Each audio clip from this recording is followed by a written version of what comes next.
TV ఎన్నిసార్లు వేసినా చూస్తాను. అలాగే ఫోన్లో కూడా ఇప్పటికీ ఉంది. నేను డౌన్లోడ్ చేసుకొని ఎప్పుడైనా లోలో ఉన్నప్పుడైనా నా ఫోన్లో డేటా అయిపోయినా కలేజా మూవీ చూడని రోజంటూ లేదు. ఆల్మోస్ట్ నెలలో ఒక 20 టైమ్స్ చూస్తాను కలేజా మూవీ. సో అంత ఇష్టం. ఇంకా నాకు సినిమా గురించి తెలిసినాక దాని తర్వాత ఇంకా నేను ఆ సినిమా చాలా బాగా అర్థం చేసుకున్నాను. ఎస్పెషల్లీ దాంట్లో మహేష్ బాబు కామెడీ ఉంటుంది తప్ప అసలు వేరే లెవెల్ ది బెస్ట్ కామెడీ దాంట్లో ఇచ్చేసారబ్బా మనకు అప్పుడే. కలేజా మూవీలోనే అసలు ది బెస్ట్ కామెడీ ఇచ్చేసారు మహేష్ బాబు గారు. అసలు వేరే లెవెల్ ఆ సినిమాలో మహేష్ బాబు గారు కామెడీ అయినా ఆ డైలాగ్స్ అయినా అసలు పర్ఫార్మెన్స్ అయితే వేరే లెవెల్గా ఉంటుంది. సినిమా చాలా బాగుంటుంది అబ్బా. ఒక కథ మీద వెళ్తూ ఉంటుంది. ఆ కథలోనే బ్రేక్ వేస్తూ ఒక ఎంటర్టైన్మెంట్ ఉంటుంది. చాలా బాగా రాసుకున్నారు త్రివిక్రమ్ గారు. చాలా మంచి సినిమా. అది ఎందుకు ఫ్లాప్ అయిందో తెలియదు కానీ నాకైతే చాలా మంచి సినిమా.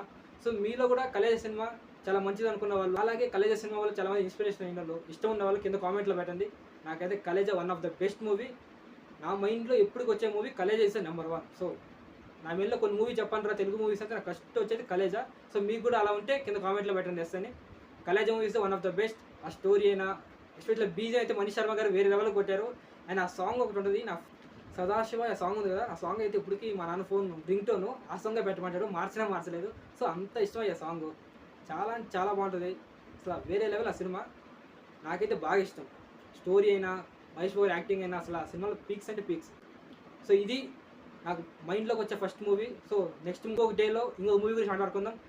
ఈ వీడియోని లైక్, షేర్, సబ్స్క్రైబ్ చేసి నన్ను సపోర్ట్ చేయండి.